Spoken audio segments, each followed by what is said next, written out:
Rêver pour l'hiver ouvre le second cahier de Douai. Le second cahier de Douai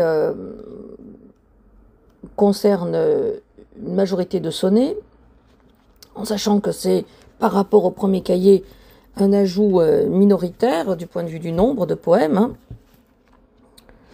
Il n'y a que 7 poèmes dans le second cahier. On rappelle qu'il y en a 22 dans l'ensemble des deux cahiers de Douai, qu'on peut considérer comme un ensemble plus ou moins cohérent et l'appeler le cahier de Douai. Eh bien, dans la deuxième partie, disons, dans le second cahier du cahier de Douai, nous avons en ouverture ce petit poème qui a l'air souvent anodin et qui est souvent sous-estimé. Nous rappelons que nous sommes dans les émancipations créatrices, le parcours de notre oral, et la question, en tout cas l'attente que nous avons face à ce poème, c'est de quelle émancipation va-t-il s'agir dans ce poème, qu'apporte ce poème à notre étude d'une jeunesse, d'une tentation de liberté libre, comme dit Rimbaud à son professeur Georges Isambard, que nous révèle finalement ce petit poème en apparence anodin, des désirs de liberté, des projections du jeune Arthur Rimbaud qui à l'époque n'a que 16 ans. En apparence, le poème est ancré dans l'autobiographie de Rimbaud, puisque nous avons d'une part l'épigraphe, la dédicace du moins, à elle. Alors, dédicace très parcellaire, parce que elle n'est qu'un pronom personnel, nous ne savons absolument pas à qui se réfère ce pronom, nous n'en avons d'ailleurs pas la trace. On peut aussi douter évidemment de la véracité de cette incarnation féminine. Est-ce que c'est une posture? Est-ce que c'est une projection, un fantasme? Est-ce que c'est réellement une dédicataire qui aurait existé? Deuxième mention, en bas de poème, comme le fait parfois Rimbaud, sauf qu'ici c'est précisé, nous avons l'apparence, l'illusion peut-être d'un espace-temps, d'un certain ancrage dans un espace-temps, en wagon le 7 octobre 1870. On se rappelle qu'à titre politique, la France, en octobre 1870, est à feu et à sang, en pleine commune, qu'Arthur Rimbaud est descendu à Paris, après quelques fugues en Belgique, qu'Arthur Rimbaud a entamé son démarchage auprès des Parnassiens pour faire connaître et faire éditer ses poèmes, et qu'Arthur Rimbaud est très impliqué dans le soutien aux forces révolutionnaires des communards, contre Napoléon III qui a capitulé un mois plus tôt. Et ce poème précède d'ailleurs plusieurs poèmes virulents contre l'empereur. On pourrait même leur ajouter le Dormeur du Val, à la lecture peut-être plus subtile qu'on ne pourrait croire, mais ce qu'on a en tête, c'est par exemple l'éclatante victoire de Sarrebruck, évidemment, même si ce second cahier semble aussi développer la thématique de l'adolescence, de la puberté, de l'éveil au sens. On avait on peut dire qu'on a une sorte d'enclave en fait, entre la fin du premier cahier, où l'on a quand même successivement le mal et Rage de César, et le second cahier où on va voir arriver le Dormeur du Val et la victoire, l'éclatante victoire de Sarrebruck. On a ce petit poème qui semble être constitué une parenthèse plaisante, lyrique et quelque peu audacieuse, grivoise, avec bien sûr, quelques fantasmes sexuels du jeune, du Rimbaud adolescent. Est-ce que c'est aussi simple que ça? Est-ce que ce poème n'a qu'une seule lecture? Est-ce qu'il n'est que le fantasme d'un adolescent? Quelle est sa part dans la célébration de la liberté ou de la jeunesse rimbaldienne? C'est ce qu'on va essayer d'aborder maintenant. On voit que le poème se présente comme un sonnet, forme que Rimbaud adopte à 12 reprises sur les 22 poèmes. Le sonnet, on le sait, a une longue histoire dans la poésie française. En tout cas, il a bien 3 siècles d'établissement, depuis le XVe siècle, lorsqu'il a été importé d'Italie. Rimbaud, qui arrive à la toute fin 19e, en fait, prend comme base strophique, comme base formelle, la forme fixe, la plus installée en fait en poésie, celle qui a perduré en fait depuis le XVe siècle, qui est le sonnet, qui est à la fois utilisé à des fins lyriques depuis le XVe siècle et par exemple les poètes de l'école lyonnaise, mais qui est aussi, dès les poètes de la Pléiade, utilisé pour sa brièveté, comme une flèche décochée. Et le rythme du sonnet aussi, avec ce rétrécissement final en deux tercets, en tout cas dans le sonnet à la française, encore plus dans le sonnet anglais, permet la fameuse volte, le fameux retournement de situation ultime. ça n'est jamais anodin d'utiliser cette forme qui se distingue donc par son efficacité et son potentiel effet de surprise ménagé par la structure même de cette forme. Alors c'est presque en contradiction avec le titre, parce que rêver pour l'hiver, et Rimbaud d'ailleurs a modifié ce titre, hein, il a absolument voulu que ce soit pour l'hiver, qu'il y ait ce complément finalement pour l'hiver. Ce qui est frappant, c'est qu'un rêve, a priori, n'est pas contenu. Un rêve, a priori, ne se borne pas à 2 quatrains de tercet, 14 vers chrono. Donc là, il y a déjà une première discordance entre la forme resserrée, corsetée, et par ailleurs le titre qui, lui, nous promettait l'étalement d'un fantasme. Comment se perdre dans un fantasme qui est si vite arrêté? Ça pose déjà la première question de la véritable intention de ce sonnet. L'hiver, nous irons dans un petit wagon rose avec des coussins bleus. Nous serons bien. Un nid de baisers fous repose dans chaque coin moelleux. Tu fermeras l'œil pour ne point voir, par la glace, grimacer les ombres des soirs, ces monstruosités hargneuses, populaces de démons noirs et de loups noirs. Puis tu te sentiras la joue égratignée. Un petit baiser comme une folle araignée te courra par le cou. Et tu me diras « Cherche » en inclinant la tête. Et nous prendrons du temps à trouver cette bête qui voyage beaucoup. Point de suspension, hein. On termine par une belle aposiopèse qui ouvre à toutes les rêveries possibles. Quelques points de remarque, évidemment. Bon, nous savons que ce sonnet prend quelques sources dans un poème issu des Contemplations de Victor Hugo, La Coccinelle, et Rimbaud développe ici ce que Murphy appelle le bestiaire amoureux, c'est-à-dire qu'on a des sonnets d'inspiration lyrique, en tout cas de célébration de l'amour naissant, sous des airs relativement juvéniles, en prenant comme motif l'élément animal. Chez Hugo, c'est la coccinelle, petit animal tout léger qui voltige.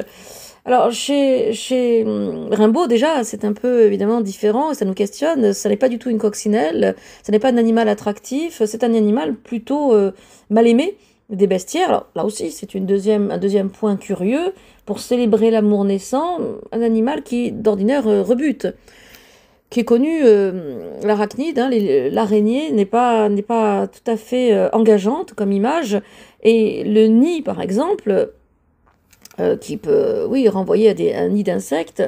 L'araignée, on le voit parcourt, hein, les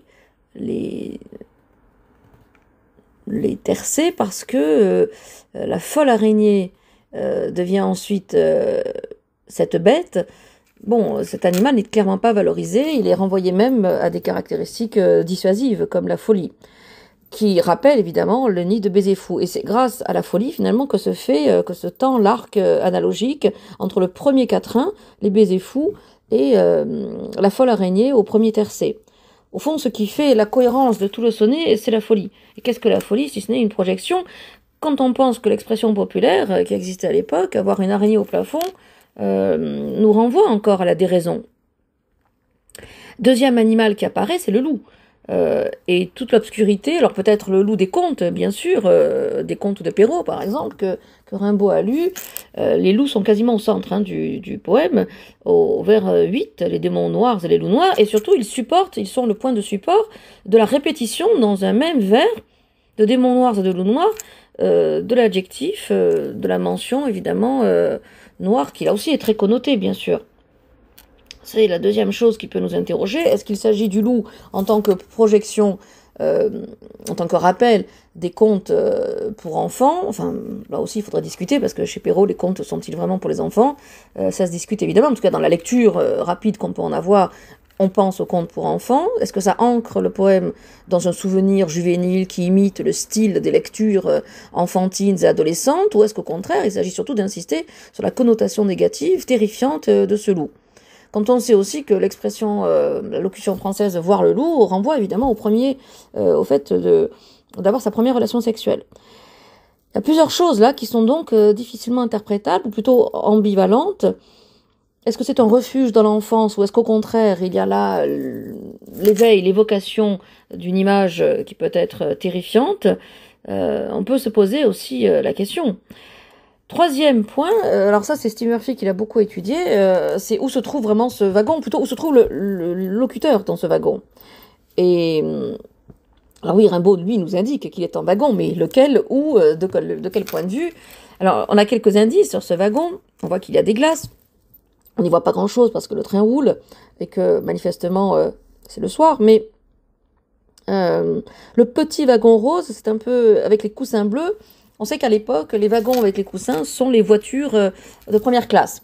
Et finalement, Rimbaud lui-même dénonce le non-réalisme, l'irréalisme de son poème, après nous avoir fait croire qu'il ancrait son poème dans un lieu bien précis qu'on pourrait retrouver, parce que les wagons roses avec les coussins bleus désignent les wagons de première classe, disais-je, alors même que Rimbaud, on le sait, n'a voyagé qu'en troisième classe, c'est-à-dire avec la populace, comme dit Steve Murphy, le critique Murphy. Et Rimbaud, effectivement, n'avait pas les moyens, on le sait, d'autant plus qu'il a été rattrapé par la police pour ne pas avoir payé son billet. On connaît la fameuse anecdote. Donc, il venait voilà, il n'avait pas l'argent et sa mère ne lui avait pas financé évidemment le trajet à Paris, s'y opposant formellement. Rimbaud se projette ici sur une situation en fait qu'il ne connaît pas. Il nous fait croire qu'il est dans un wagon qui serait un wagon confortable dans lequel en vérité il n'a jamais mis les pieds. Alors là, ça nous fait redouter évidemment aussi même de la dédicace ou de la teneur du poème. S'agit-il vraiment du souvenir des premiers émois amoureux? Peut-être, mais sans doute transformé. Exactement comme les images que l'on voit, d'ailleurs, pour ne point voir, tu fermeras l'œil, pour ne point voir, ce qui peut être aussi un signal d'appel. Rimbaud, là aussi, nous indique, nous fournit l'indice selon lequel, au vers 5, effectivement, outre ces précédentes discordances qu'on a relevées, qui doivent éveiller notre interrogation critique, Rimbaud lui-même indique que tout n'est pas très clair. Il indique lui-même l'opacité, finalement, de cette représentation. Donc les indices, avec tout le champ lexical aussi de l'ombre, l'ombre, noir, on a tous les indices, là, d'une visibilité entravée. Ou peut-être que, justement, il n'y a rien à voir à l'extérieur et que tout se passe, on va y arriver à l'intérieur. C'est peut-être l'hypothèse qu'il faut développer parce que, d'abord, oui, l'invisibilisation des éléments de décor, mais aussi le champ lexical des ténèbres ou de l'obscurité. En fait, tout est fait pour qu'on ferme les yeux, comme dit Rimbaud, effectivement. Et par ailleurs, les suggestions nombreuses, évocatrices, grivoises, sexuelles, on en a quand même à 3 reprises dans un court poème, au vers 9, au vers 11 et au vers final, au vers 14, ces points de suspension qui nous laissent tout imaginer. Tout se passe dans la tête, en vérité, et pas en extérieur. Et d'ailleurs, le poème, qui est très intéressant, nous parle de mouvement, puisque nous sommes dans un wagon, censément dans un wagon, alors plus ou moins vrai, mais surtout un wagon mental, c'est-à-dire qu'il y a bien là la métaphore du moyen de locomotion, alors qui à l'époque peut fasciner parce qu'on est en pleine révolution industrielle et que bien sûr que les chemins de fer ont beaucoup inspiré les auteurs. On a l'exemple célèbre évidemment de Zola avec La bête humaine, mais au-delà de ça, on a plusieurs poèmes qui font référence au train. Mais le train est plutôt vu comme quelque chose de bruyant et d'effrayant à l'époque. Ce n'est pas du tout la vision que nous avons, nous, des trains confortables avec des accoudoirs. Alors, faire un poème et le placer dans un train, ça n'est pas forcément si rassurant que ça pour les gens de l'époque.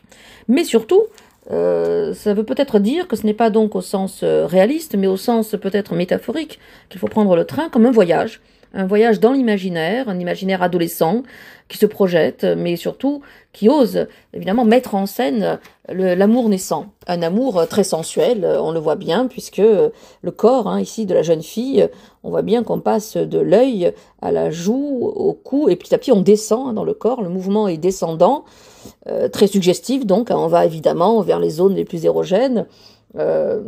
Et ce qui est frappant, le coup et le point de suspension, c'est vrai qu'à partir du vers 11, on peut se demander jusqu'où on va descendre. Et on en a tous évidemment une idée. Le lecteur est pris comme un complice de cette scène un peu voyeuriste, où on voit 2 personnes qui entament un jeu amoureux et sexuel, et dont on sait très bien jusqu'où il peut aller. La dernière petite phrase, évidemment, faussement mutine, cherche en inclinant la tête, la petite bête qui voyage beaucoup.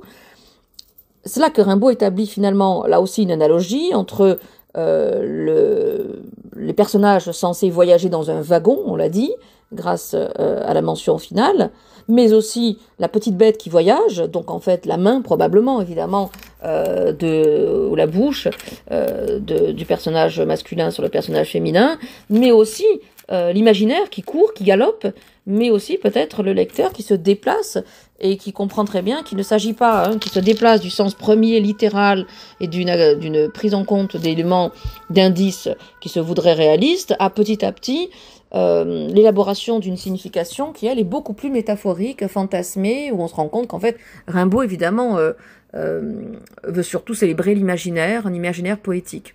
Donc le vrai voyage est peut-être entre nos croyances premières et notre compréhension progressive au fur et à mesure de ce poème. Voilà, donc tout voyage finalement dans ce poème. Et c'est en cela finalement qu'on a une vraie émancipation, c'est-à-dire une libération, mais aussi par le préfixe ex, préverbe s'émanciper, c'est sortir de quelque part. Ici, ce qui est drôle, c'est que pour sortir de quelque part, Rimbaud nous enferme dans un wagon, mais qui n'est qu'imaginaire, dont il faut sortir pour aller vers, évidemment, les véritables évocations. Ce wagon, en tout cas, non pas imaginaire, mais fictif. Probablement, ce n'est pas un vrai wagon sur un quai de gare ou sur une voie ferrée, c'est surtout un transport. On parle bien de transport amoureux, c'est aussi un transport poétique ici.